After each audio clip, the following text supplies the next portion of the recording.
Break के बाद आपका फिर से स्वागत है। कुछ दिन पहले कुश्ती को ओलंपिक से बाहर करने पे अंतर्राष्ट्रीय स्तर पे काफी उठापटक हुई और अंत में जीत कुश्ती की हुई और उसे 2020 ओलंपिक में जगह मिल गई। भारत के सुशील कुमार और योगेश्वर दत्त के अलावा और भी पहलवान हैं जिनसे देश की उम्मीदें जुड़ी हुई है कि वे ओलंपिक में भारत के लिए पदकों की संख्या में बढ़ोतरी करेंगे। ऐसे ही तमाम मुद्दों पर हमारे खेल संवाददाता विभोर श्रीवास्तव ने भारत केसरी पहलवान जगदीश कालीरमन से खास बातचीत की। कुश्ती को नए आयाम तक पहुंचाने वाले जगदीश कालीरमन जी आज हमारे साथ मौजूद हैं। आइए उनसे करते हैं एक खास बात। सबसे पहले जगदीश जी आपसे ये जानना चाहेंगे, आप इस खेल में कैसे आए? देखिए, पिताजी ने शुरू से ही प्रेरणा दी कि भाई वो खुद एक बहुत देश के सबसे बेहतरीन पहलवान थे और उन्होंने भारत के लिए कई पदक जीते, तो उनसे ही हमें प्रेरणा मिली। घर से ही प्रेरणा थी और मेरा जन्म अखाड़े में ही हुआ, तो बचपन से मैं पहलवानों को देख के बड़ा हुआ, तो वहीं से मुझे प्रेरणा मिली कि भाई मैं भी पहलवानी के क्षेत्र में नाम कमाऊँ, देश के लिए मेडल जीतूँ। जी कुश्ती के खेल में अब तक आप जो पहले का कुश्ती का खेल था और जो अब है उसमें आप क्या अंतर देखते हैं? कितना विकास हो चुका है या और किन किन चीज़ों की ज़रूरत है, किन किन बातों की ज़रूरत है जो इस खेल को और आगे पॉजिटिव वे पे बढ़ा सके? देखिए, अभी जो 2020 ओलंपिक्स के अंदर कुश्ती को इंक्लूड किया गया है, तो उसके अंदर एक महत्वपूर्ण बात यह है कि जो हमारी फिला है, इंटरनेशनल रेसलिंग बॉडी है, उसके जो नए प्रेसिडेंट हैं अभी लोनोविच, उन्होंने बहुत सारे बदलाव किए हैं कुश्ती के नियमों में। उसको और ज़्यादा मीडिया फ्रेंडली बनाना और ज़्यादा आकर्षक बनाने के लिए उसकी व्यूवरशिप बढ़े, तो समय समय पे चेंजेस ज़रूरी हैं। हर एक गेम के साथ वैसे ही रेसलिंग में ज़रूरी हैं। भारत में अभी भी ज़्यादातर कुश्तियाँ मिट्टी पे होती हैं, देहात क्षेत्र में दंगलों में होती हैं, और वो जब तक गद्दे पे तब्दील नहीं होंगी तब तक जो रिज़ल्ट आना चाहिए भारत में वो नहीं मिल पा रहा है।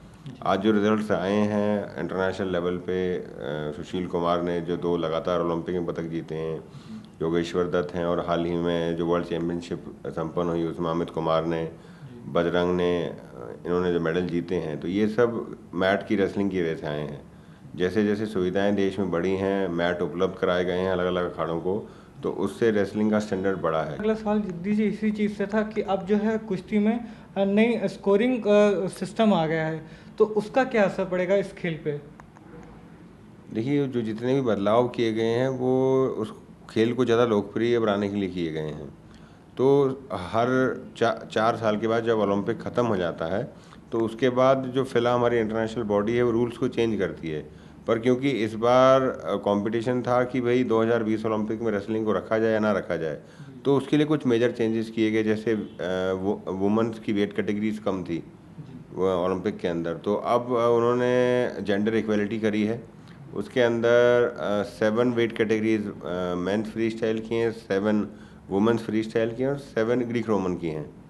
तो उस हिसाब से, और फिर जो अब स्कोरिंग का उन्होंने चेंज किया है, तो वो थोड़ा सा और बेटर किया उन्होंने। पहले क्लिंच पोजीशन होती थी तो वो कन्फ्यूज़न क्रिएट करती थी। रेसलिंग के अंदर सबको पता है कि जब सामने वाला पहलवान किसी को गिरा के उसकी कमर पकड़ लेगा तो पॉइंट स्कोर हो जाएगा।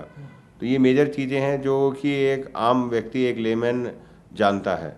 तो उस तरीके के रूल्स अगर आप रखेंगे और उनमें छोटे मोटे चेंजेस करके और उसको आकर्षक बनाएंगे, रेसलिंग आकर्षक बनेगी, तो वो ज़्यादा उसकी लोकप्रियता बढ़ेगी, उसकी व्यूवरशिप बढ़ती है, मीडिया फ्रेंडली आती है और उससे गेम को बढ़ावा मिलता है। जी सर, एक मेरा इसी से ये जुड़ा सवाल है कि जिस तरीके से पिछले ओलंपिक्स में हमने देखा और कॉमनवेल्थ गेम्स में देखा, हमारे जो कुश्ती खिलाड़ी हैं वो लगातार मेडल्स जीत रहे हैं और इस खेल में ज़्यादातर समय सफलताएं मिलती जा रही है, तो जिससे जो हमारे युवा हैं वो कहीं ना कहीं अब इस खेल को की तरफ जो है बढ़ते चले जा रहे हैं। तो आप इस चीज़ को कितना पॉजिटिव देखते हो? और पर्टिकुलर इस खेल की हम बात करें जहाँ क्रिकेट को बहुत ज़्यादा जो है तवज्जो दी जाती है आज के समय में भी, तो इस खेल का फ्यूचर और आगे किस तरीके से देखते हैं?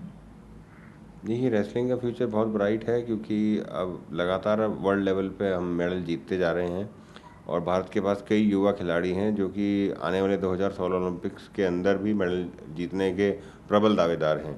अगर हम सुशील योगेश्वर को एक बार सोचें कि भाई सुशील योगेश्वर तो मेडल विनिंग खिलाड़ी हैं ही, उसके अलावा भी आज देश में 4-5 खिलाड़ी ऐसे हैं जो कि ओलंपिक के अंदर मेडल जीत सकते हैं। तो हिंदुस्तान के अंदर अब धीरे धीरे स्पोर्ट्स के प्रति भी लोगों में जागरूकता बढ़ने लगी है और क्रिकेट छोड़ के लोग और गेम्स भी करने लगे हैं। जैसे हमारे पास कई सारे स्टार खिलाड़ी हैं, गगन नारंग हैं, सानिया नेहवाल हैं, तो इन्होंने जो मेडल्स जीते हैं ओलंपिक लेवल पे, तो जब आप ओलंपिक लेवल पे मेडल जीतते हैं तो उसका एक पूरा देश के अंदर मैसेज जाता है। विजेंदर सिंह है बॉक्सिंग के अंदर, कि एक मैसेज जाता है, मैरी कॉम है, तो उससे एक मैसेज ये जाता है कि भाई ये हमारे स्टार आइकॉन्स हैं और इन गेम्स के अंदर हम आसानी से आगे जा सकते हैं, क्योंकि हमारे को फॉलो करना है जो हमारे स्टार खिलाड़ी हैं, किस तरीके से वो प्रैक्टिस करते हैं, क्या उनका शेड्यूल है। तो एक हमारे पास टारगेट हो जाता है कि हमारे पास ये खिलाड़ी मौजूद हैं देश के अंदर, अगर हम इनको फॉलो अप करेंगे तो हम वहाँ तक पहुँच सकते हैं। जी बिल्कुल बिल्कुल सर। तो इसी से आखिरी सवाल मेरा ये है कि 2014 रियो ओलंपिक में और 2020 में चूँकि अब शामिल हो चुके हैं, तो अब आप जिस तरीके से खेल बढ़ता चला जा रहा है, सफलताएं मिलती चली जा रही हैं, तो आपको कितना उम्मीद है कि इस बार हम 2016 की पर्टिकुलर अगर बात करें तो कितने मेडल्स हमारे भारतीय पहलवान जीत सकते हैं? देखिए, अभी 2000 लंदन ओलंपिक में 2 मेडल हमारे को मिले थे और 2016 के अंदर ये आंकड़ा जो है 3 से 4 तक जाएगा, कम नहीं होगा, मतलब उल्टा बढ़ेगा। तो कम से कम 3 से 4 मेडल, 5 मेडल भी हो सकते हैं कि हमारे आएँ 2016 ओलंपिक्स में, और 2020 के अंदर तो आप लेके चलिए कि हम 10 की रेंज में चले जाएंगे। जी, तो जिस तरीके से जगदीश जी का साफ कहना है कि जो 2016 ओलंपिक होने वाला है, रियो ओलंपिक, उसमें भारतीय पहलवान जो है वो कम से कम 3 से 4 मेडल जरूर जीत के लाएंगे। कैमरामैन प्रताप के साथ मैं विभोर श्रीवास्तव, खबर भारती, दिल्ली।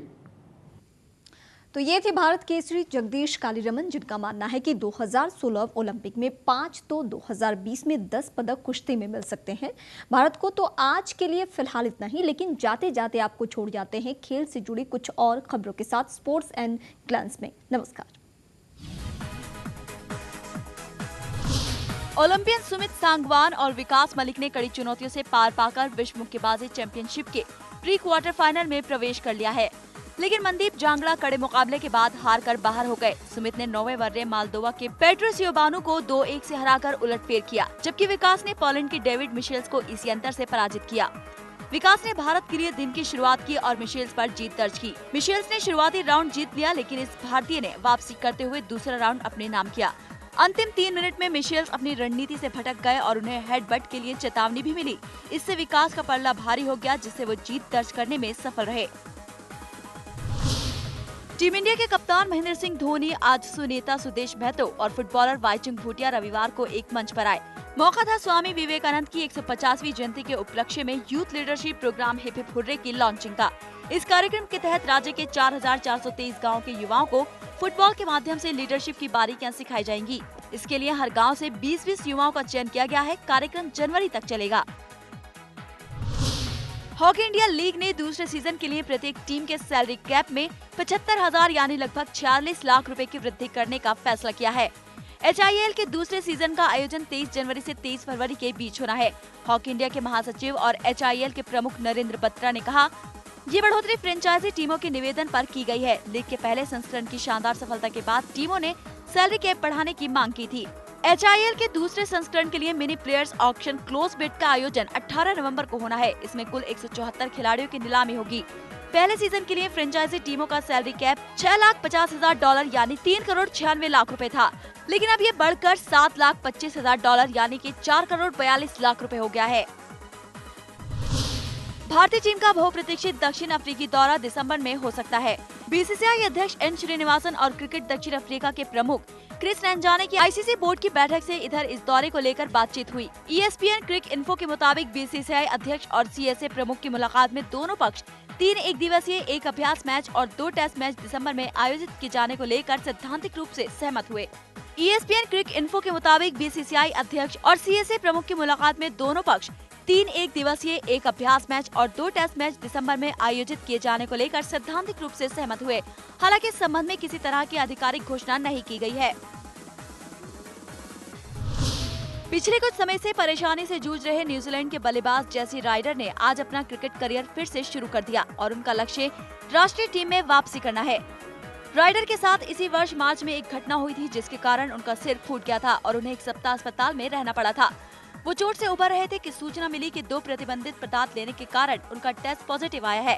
इसके बाद राइडर पर 6 महीने का प्रतिबंध लगा दिया गया। इसके बाद वो पहली बार अपनी नई घरेलू टीम ओटागो वोल्ट्स से जुड़े हैं। उनका तात्कालिक लक्ष्य वोल्ट्स की तरफ से इस सप्ताह के अंत अपनी पूर्व टीम वेलिंगटन फायरबर्ड्स के खिलाफ मैच खेलना है और फिर वेस्टइंडीज और भारत के खिलाफ घरेलू श्रृंखला के लिए न्यूजीलैंड की टीम में वापसी करना है।